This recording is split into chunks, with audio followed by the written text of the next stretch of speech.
জ্যোতি রানী মালহোত্রার আরো একটি ব্লগ, তাতে নজর ন্যাশনাল ইনভেস্টিগেশন এজেন্সি। মুম্বাইয়ের লালবাগ, সেখানে জ্যোতি মালহোত্রার ব্লগ। দক্ষিণ মুম্বাইয়ে গণেশ চতুর্থীর ব্লগ। জ্যোতির সঙ্গে নীল শার্ট পরা এক যুবক, ছবিতে দেখছেন আপনারা। ব্লগে যুবককে নেভি জওয়ান বলে সম্বোধন জ্যোতির। দেখুন সেই ক্লিপিং। जो 7 दिन है उनमें तो मतलब आपको यहाँ पे पैर रखने की जगह भी बहुत मुश्किल होगी, और इसके साथ साथ यहाँ पे आपको ना पूरी सिक्योरिटी भी मिलेगी। मूर्तिकार स्वर्गीय दीनानाथ वेलिंग प्रवेश द्वार किसी महल से कम तो नहीं लग रहा है। मुंबई चा राजा के दर्शन करने के लिए हम पहुंच चुके हैं अंदर। यहाँ पे काफी ज्यादा लाइन लगी हुई है, और मेरे पीछे आप खूबसूरती देख रहे हो, वो महाराजा छत्रपति शिवाजी जी का फोर्ट है, वो जहाँ पे उनका जन्म हुआ था। आप भी देख सकते हैं क्या आज का माहौल है। दर्शन खुले हैं तो हम दर्शन करने के लिए बहुत उत्सुक है। आपको लेके चलते हैं, गणपति जी के भी दर्शन करवाते हैं। और यहाँ पे इतना टॉल गणपति जी का स्टैचू आपको देखने को मिलेगा। इतने ह्यूज जायंट गणेश जी के दर्शन कर पाए। राजा यहाँ पे पहुंचे हैं, मुंबई का राजा के दर्शन करेंगे। और ये देखो चीटिंग की इन्होंने, नेवी का कार्ड दिखा के जल्दी एंट्री।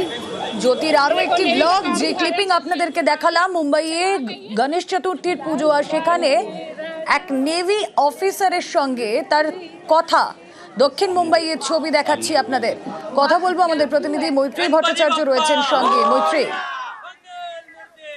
একেবারে এই যে নৌসেনা কর্মী তারই কিন্তু এখন খোঁজ চালাচ্ছে তদন্তকারীরা। তার কারণ এর আগে অলরেডি বেশ কিছু জিনিস এস্টাবলিশড হয়ে গিয়েছে যে এই জ্যোতি মুড়ি খেতে গিয়ে সে এক্সপিওনাজের ট্রেনিং নিয়ে এসেছে, তাকে কমিশনে পাঠানো হয়েছিল, কিন্তু বেশ কিছু ক্রিটিক্যাল ইনফরমেশন কোথা থেকে পাচ্ছে সেই বিষয় নিয়ে কিন্তু বারবার প্রশ্ন ঘুরছিল এনআইএ সহ অন্যান্য তদন্তকারী সংস্থার। এবং সেখানেই এই নৌসেনা জওয়ানের যে ভিডিও ব্লগে দেখা যাচ্ছে, এবং যেখানে একেবারে জ্যোতি রানী সে নিজে পরিচয় করাচ্ছে তাকে একজন নৌবাহিনীর কর্মী হিসেবে।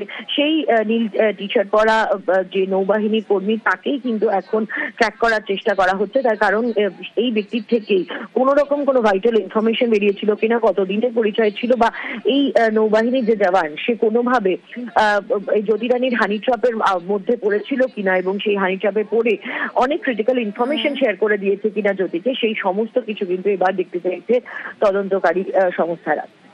বেশ, সঙ্গে থাকো মৈত্রী।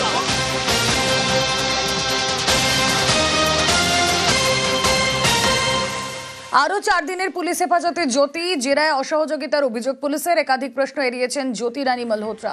দাবি পুলিশের, ভারত পাক উত্তেজনার সময় এক বিদেশির সঙ্গে যোগাযোগ। ভারতীয় বংশোদ্ভূত একজনের সঙ্গে জ্যোতির কথা বলবো এই বিষয়ে। আর কি জানা যাচ্ছে, প্রতিনিধি মৈত্রী ভট্টাচার্য রয়েছেন সঙ্গে। মৈত্রী, দেখো, আজকে জ্যোতিকে যখন কোর্টে পেশ করা হয়েছে, এবং তখনই কিন্তু হিসার পুলিশের তরফ থেকে জানানো হয়েছে যে জ্যোতির এই যে তদন্ত, সেক্ষেত্রে আরো কিছু জায়গা এখনো পর্যন্ত গ্যাপ রয়েছে। প্রাথমিকভাবে হিসার পুলিশের তরফ থেকে জানানো হয়েছে যে তদন্তে কোনো রকম সহযোগিতা, একাধিক প্রশ্ন এড়িয়ে যাচ্ছে এবং অসহযোগিতা করার চেষ্টা করছে জ্যোতি। এবং শুধু সেটাই নয়, জ্যোতির ক্ষেত্রে জ্যোতির ব্যাংক অ্যাকাউন্ট ডিটেলস, তার ফোন এবং তার ল্যাপটপের যে ফরেন্সিক রিপোর্ট, সেটা আসতে আরো দিন দুয়েক সময় লাগবে। ফলে সেই রিপোর্টগুলো আসার পর যেখানে যেখানে ব্লক করেছে জ্যোতিকে সেখানে তারা নিয়ে যেতে চায়। এবং শুধু সেটাই নয়, যখন ভারত পাকিস্তান টেনশন চলছে সেই পরিস্থিতিতে একজন ভারতীয় বংশোদ্ভূত পিআইওর সঙ্গেও দেখা করেছে জ্যোতি, এমন তথ্যই কিন্তু এসে পৌঁছেছে হিসার পুলিশের হাতে। সেই বিষয়গুলো জানানোর পরেই কিন্তু 4 দিনের আরো রিমান্ডে দেওয়া হয়েছে জ্যোতিকে। বেশ, দেখুন এই সব নিয়ে যারা ইনভেস্টিগেটিং আধিকারিকরা রয়েছেন তারা কেন তৎপর হচ্ছেন, জিজ্ঞাসাবাদ চলছে। তার কারণ এদেশের তথ্য পাকিস্তানে পাচার হচ্ছে। আর শুধু কি জ্যোতি রানী মালহোত্রা নয়, এই তালিকাটা তো আরো দীর্ঘ। ভারত বিরোধী মানসিকতা খুঁজে খুঁজে মগজ ধোলাই করে কারা? আইএসআই। গোয়েন্দাদের তদন্তে এমনই চাঞ্চল্যকর তথ্য।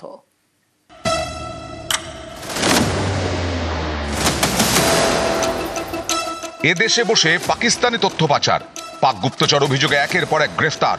তদন্তে উঠে আসছে ধৃতদের সঙ্গে পাক গুপ্তচর সংস্থা আইএসআই এর যোগ। আইএসআই, ইন্টার সার্ভিসেস ইন্টেলিজেন্স, পাক গুপ্তচর সংস্থা, এরাই ফাঁদ পেতেছে ভারতে মানি ট্র্যাপ। টাকার টোপ দিয়ে এজেন্ট তৈরি করে, তাদের দিয়ে ভারত থেকে বিভিন্ন তথ্য পাকিস্তানে পাচার করায়। আইএসআই এর টার্গেটে ইনফ্লুয়েন্সাররা ফাঁদ পাতার আগে নানাভাবে নজরদারি চালায় আইএসআই। রেস্তোরাঁ, ক্যাফেতে গোপন ক্যামেরা বসিয়ে চলে নজরদারি। সোশ্যাল মিডিয়া পোস্ট ফলো করে পাক এজেন্টরা। ভারত বিরোধী মানসিকতা পেলেই লুফে নেয়। ফ্রি ওয়াইফাই জোনে লগ ইন করার ডিভাইস হ্যাক করে তথ্য আদায় করে। চর তৈরি করতে মানি ট্র্যাপ দেওয়া হয়, মোটা টাকার টোপ, তারপরে চলে মগজ ধোলাই। প্রয়োজনে ব্ল্যাকমেল চালিয়ে আইএসআই এর কাজ করতে বাধ্য করা হয়। আইএসআই এর বিশেষ নজর কর্তারপুর করিডোরে। এখান থেকে 2019 সালে বিপিন সিং নামে এক পাকচরকে গ্রেফতার করা হয়। সম্প্রতি গ্রেফতার করা হয় দেবেন্দ্র সিং ধিলো নামে এক যুবককে।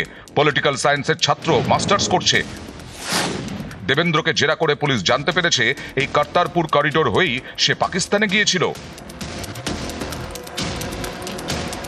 নিউজ 18 বাংলা।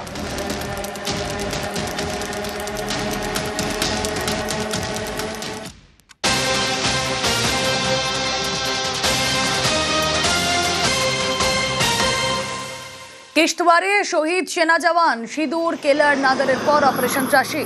জঙ্গি দমনে ফের জম্মু কাশ্মীরে সেনার অভিযান। কিश्तवाड़े সেনা জঙ্গি গুলির লড়াই, জঙ্গিদের গুলি লেগে নিহত সেনা জওয়ান।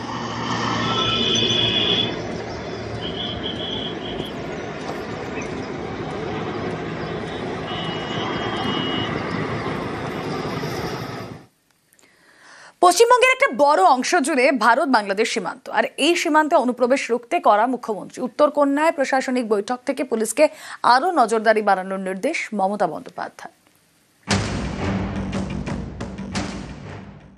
আমি শুনছি অনেক বাইরের লোক, কেউ আসাম থেকে, কেউ ইধার থেকে, কেউ উধার থেকে, বিভিন্ন লোক বিভিন্ন এলাকায় ঢুকে এমনকি আমাদের সমর্থকের কাছেও তার নাম্বার, তার প্যান কার্ড নাম্বার, তার আধার কার্ড নাম্বার, তার ফোন নাম্বার, সে কি করে তার ডিটেলস নিয়ে চলে যাচ্ছে অফিসারদেরও।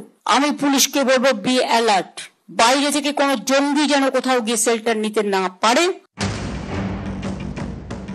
অথরাইজড লোক ছাড়া কেউ কাউকে কোনো ডিটেলস দেবেন না।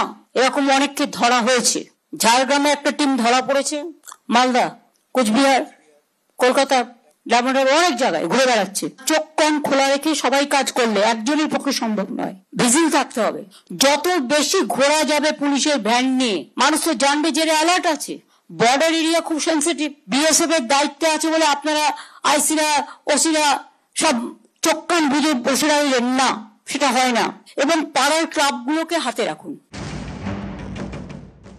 বুধবার উত্তরকন্যায় প্রশাসনিক বৈঠক। এই বৈঠকেই সীমান্ত অনুপ্রবেশ রুখতে কড়া বার্তা দেন মুখ্যমন্ত্রী মমতা বন্দ্যোপাধ্যায়। পুলিশ প্রশাসনকে আরো সতর্ক থাকার নির্দেশ দেন। ইসলামপুর আর চোপড়া বর্ডার দিয়ে কোনো লোক ঢুকছে না তো, অনেকটা খালি আছে। ওখানে কি কোন রকম সিস্টেম কাজ করছে? ওখানে হামিদুর আছে? ওই ইসলামপুর চোপড়া নয়, ইসলামপুরে একটা জায়গা আছে যেখান দিয়ে আগেও অনেকে ঢুকবার চেষ্টা করেছিল, আটকানো হয়েছে। ওটা একটু দেখে রেখো। রাব্বানি ভাষণ না দিয়ে বেশি হামিদুর আছে, তোমরা সবাই মিলে জেলাটা ভালো করে দেখে নাও। ফলস নিউজ, ফেক নিউজ এবং উত্তেজনা ছড়ানোর এমন কোনো দিক নেই যেটা করছেন না। প্রত্যেককে আমি অনুরোধ করবো, ভিডিও থেকে শুরু করে, আইসি থেকে শুরু করে, হেড অফ দ্য ডিপার্টমেন্ট যারা বিভিন্ন জেলায় বিভিন্ন হেডে আছেন, ফেক ধরবার মেশিনারি আছে। যখনই ফেক দেখবেন ওটাকে ফেক করে দিন। বর্ডার গুলো অশান্ত হবে। যে কোনো অশান্তিতেই কিন্তু সবচেয়ে বেশি সাফারার হয় সাধারণ মানুষ। নিজের এলাকাকে সতর্ক থাকুন, যাতে কোনো ঘটনা দিয়ে আপনাদের মনে কোনো উত্তেজনা পরিবেশ তৈরি করতে না পারে। আপনাদের জায়গাগুলো আরো বেশি সেন্সিটিভ, খুবই সেন্সিটিভ। সেজন্য আপনাদের কাজটা খুব মন দিয়ে করতে হবে। পহেলগাঁওয়ে পাক জঙ্গিদের হামলা, এর বদলা নিতে ভারতের অপারেশন সিঁদুর। এ নিয়ে ভারত পাকিস্তান সীমান্তে টানা উত্তেজনা। ভারতের পূর্ব প্রান্তেও সতর্কতা। বাংলাদেশ ভারত সীমান্ত মোট 4096 কিলোমিটার। এর মধ্যে পশ্চিমবঙ্গেই বাংলাদেশ সীমান্ত প্রায় 2217 কিলোমিটার। বাড়তি সতর্কতা শিলিগুড়ি করিডোর অর্থাৎ চিকেন নেকে। এই চিকেন নেকের একদিকে নেপাল, আরেকদিকে বাংলাদেশ। উত্তর পূর্বে রাজ্যগুলির সঙ্গে ভারতের বাকি অংশ যুক্ত এই চিকেন নেকের মাধ্যমে। এদিকে আলিপুরদুয়ারে হাসিমারায় বায়ুসেনা ঘাঁটি। এই ঘাঁটিতেই রয়েছে যুদ্ধবিমান রাফাল, তাই সীমান্তে বাড়তি সতর্ক বিএসএফ। পুলিশকেও সতর্ক থাকার নির্দেশ দিলেন মুখ্যমন্ত্রী। নিউজ 18 বাংলা।